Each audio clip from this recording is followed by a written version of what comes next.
Good morning. It is a first warning weather day. We have seen severe weather through the overnight hours, several tornado warnings that we've been covering. I'm Meredith McDonough. I'm Sheldon Dutaz alongside first warning meteorologist Marquise Mita and Kellyanne Klass. It's been such a busy night. You've been on the air since 2 o'clock this morning, keeping us informed throughout all of these. We had so many warnings and watches. What's the latest right now?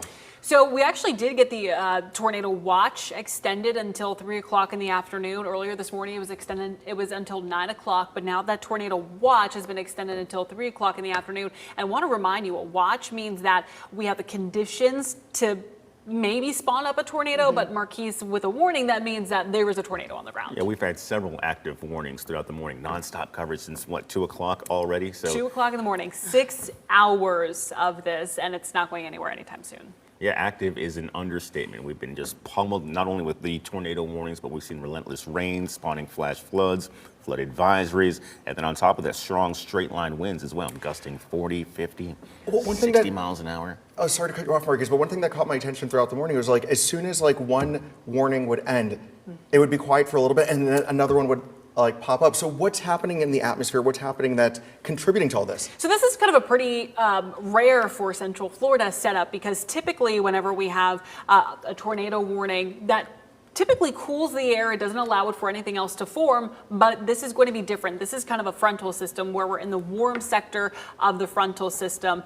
and that, Marquise, is helping to really drive a lot of that instability. Yeah, so we had that warm front lift through yesterday, destabilized the atmosphere, but right behind it, it's a system of low pressure that's continuing to pump in the Gulf Coast moisture, keeping us rather unstable so far throughout the morning. Yeah, and kind of just what you need to know right now for everyone joining us. It's our central and southern spots dry completely. Let's at least get you a look at first warning radar right now. Central and southern spots that are dry. If we could switch over to, WSI 1 at the moment, and I'll move our handy dandy card out of the way. This has pretty much been our friend since 2 o'clock this morning. As we move this out of the way, we are seeing pretty much dry, non-severe conditions for our central and southern spots. Now, we do have some showers beginning to develop around Polk County, Lake County, and Orange County, but we still have a lot of rainfall up north. And these are quick moving showers. They've been moving at about 35, 40 miles per hour, and in some rare cases at about 60 miles per hour. But overall, things are gradually beginning to dissipate.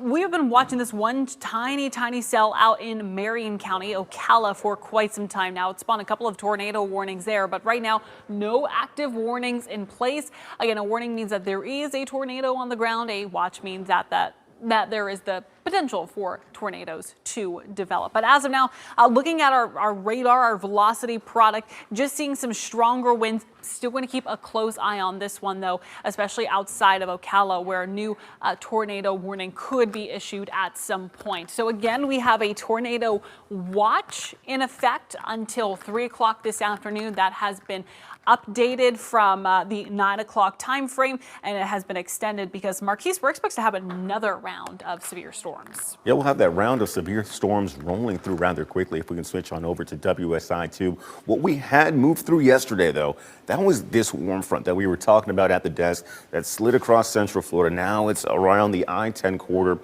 and following it is the driving force, the synoptic feature that's keeping us unstable. This system of low pressure, and wrapping around it, you see those bands of rain sliding across the Big Bend area right now.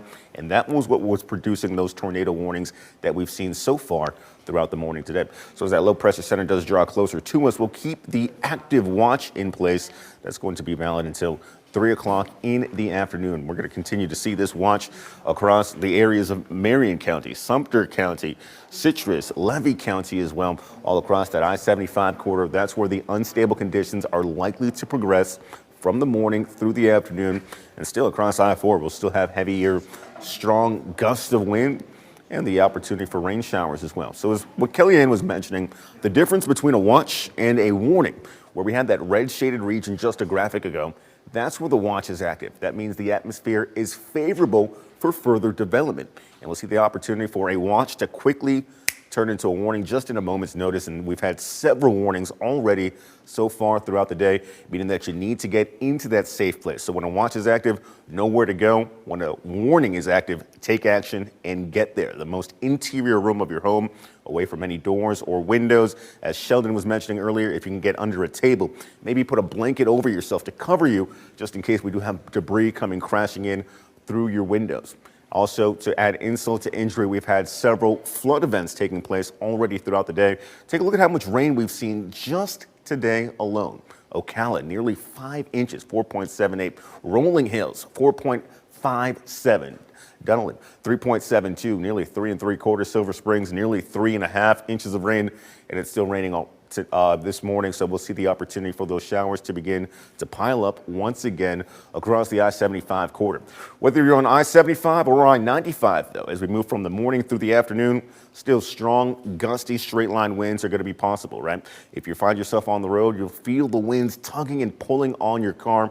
We often say keep your hands steady at 10 and 2 on the steering wheel because we could have gusts surging above 40 or 50 mile per hour speeds, all from the south and the west. As we move throughout the afternoon, still slowly, we'll see those winds begin to fade. And then tomorrow's a new day in which we're still going to remain fairly wet on Friday. Not going to be as rainy. We're going to take one last look at the forecast rotation. We've seen rotation all across I-75 earlier today, slowly over time, those who move throughout the afternoon and into the evening. That's when the chance for rotation is likely going to fade away, and we have better conditions moving into Friday. We'll keep an eye on what's going to be active, though, throughout the rest of the work week. But for right now, I'm going to send it over to Megan with an update on traffic conditions.